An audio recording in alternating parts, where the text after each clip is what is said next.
नमस्कार दोस्तों, मेरा नाम डॉक्टर एडम तेजा है और मैं आज आप सभी से आर्थराइटिस के विषय में कुछ जो धारणाएं हमारे समाज में जो प्रेवलेंट हैं, जो लोगों में गलत जानकारियां हैं, उसके विषय में कुछ चर्चाएं करूंगा और इन धारणाओं पर हम देखेंगे कि क्या यह धारणाएं सही हैं या गलत हैं।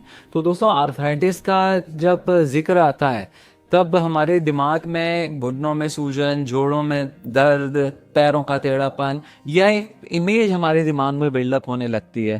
एंड सही बात यह है दोस्तों कि हमारे सोसाइटी में बहुत सारे लोग आर्थराइटिस से पीड़ित होते हैं एंड सही इलाज ना मिल पाने की वजह से एवं सही डॉक्टरी परामर्श ना मिलने की वजह से उन्हें काफ़ी समय तक इस समस्या का सामना करना पड़ता है।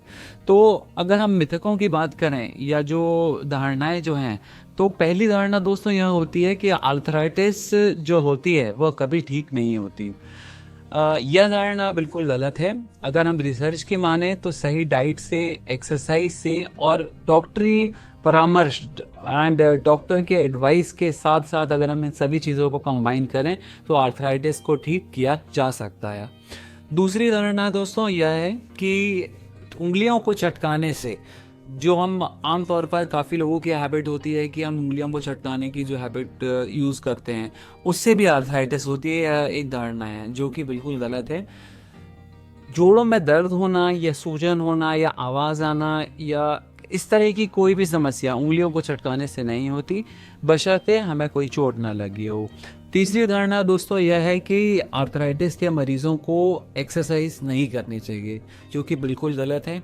आर्थराइटिस के मरीज़ों को इनफैक्ट हम एडवाइस करते हैं कि वे माइल्ड एक्सरसाइजेज स्टार्ट करें ताकि जॉइंट की मोबिलिटी बनी रहे, जॉइंट में जो लुब्रिकेशन है वो प्रॉपरली स्प्रेड हो एंड लॉन्ग रन में आर्थराइटिस को हम आगे बढ़ने से एक्सरसाइज के द्वारा रोक सकते हैं।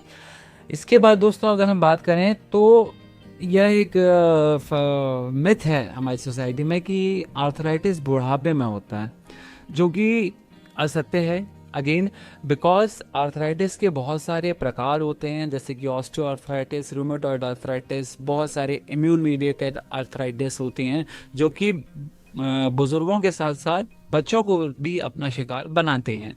इसके अलावा यह भी देखा जाता है हमारी सोसाइटी में कि बहुत ज़्यादा स्टेरॉइड के इंटेक से, जो कि काफ़ी लोग जो देसी दवाइयाँ, हमारे पास पेशेंट्स आते हैं जो कि हमको हिस्ट्री में बताते हैं कि हमने काफ़ी समय तक देसी दवाइयाँ कराई थी या स्टेरॉइड की हिस्ट्री देते हैं, उससे भी आर्थराइटिस का डेवलपमेंट हमारे शरीर में हो सकता है और ज़रूरी नहीं कि बुढ़ापे में हो।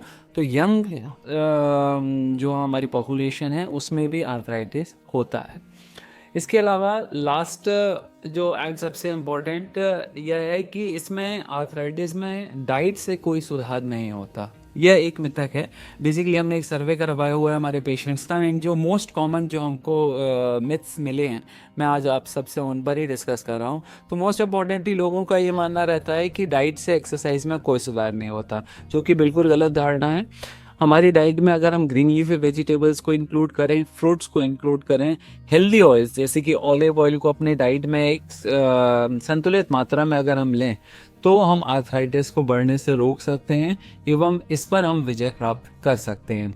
यदि आप या आपके कोई परिजन आर्थराइटिस से पीड़ित हैं या इन समस्याओं को का सामना कर रहे हैं, तो आप मुझसे अपना परामर्श एलबी हॉस्पिटल जबलपुर में करा सकते हैं। धन्यवाद।